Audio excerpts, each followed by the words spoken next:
So I know that a lot of people look at this movie and I can honestly see like how Daniel, you think this movie might be boring and is lacking a lot of what we typically would be getting out of a horror movie, where like albeit like jump scares, just added suspense and stuff.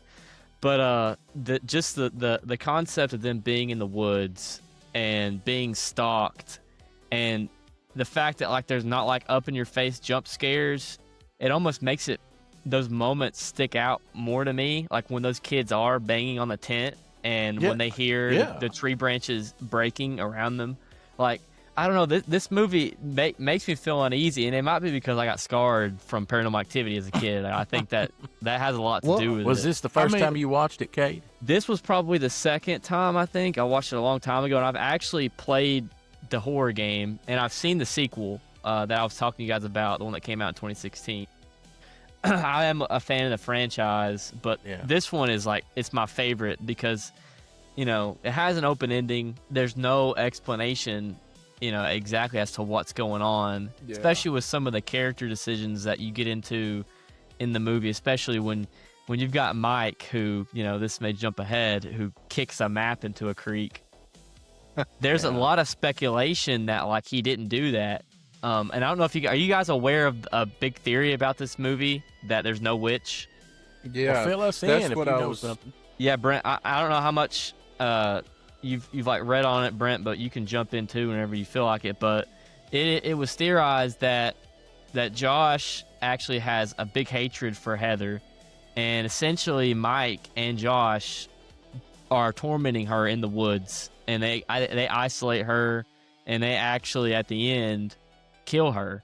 And you see a lot of weird things happen with the way that Mike's behaving towards the end of the film, where he is kind of walking around and he hears Josh calling his name, and he announces, I'm going downstairs. Like he does these weird subtle things that makes it seem like it was him. The only problem I have with the theory is I don't know how they would have pulled off like the kids laughing in the woods. That's my only problem with it. Well, Mike was the sound guy, right?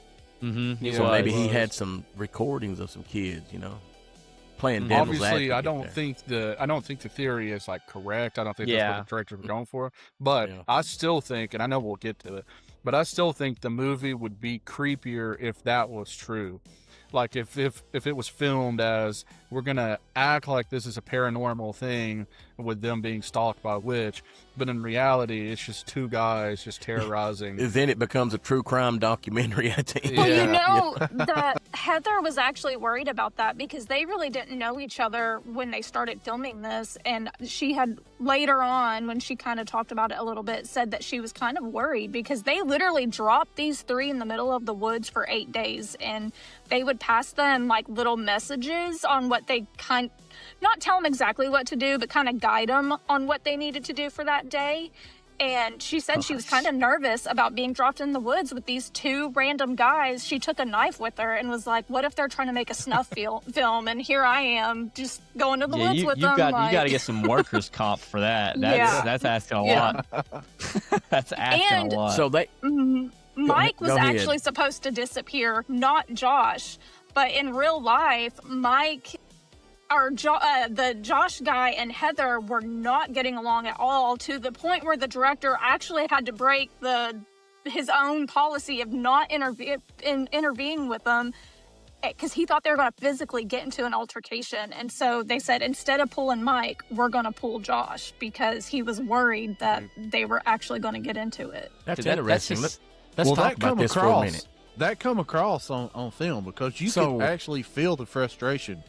Well, what do you guys think was causing that out there? Well, someone kept farting in the tent. You couldn't smoke in the tent, but you could let out the farts. Yeah, the scariest part of that movie was when they were like, "Do we have any more cigarettes?" And they said no. And I'm like, but Mike found some. That's my dad's worst nightmare right there. I smoked, and if I were trapped in the woods and I ran out, like, that's it. Like, I'm gonna just go drown in the river, I guess.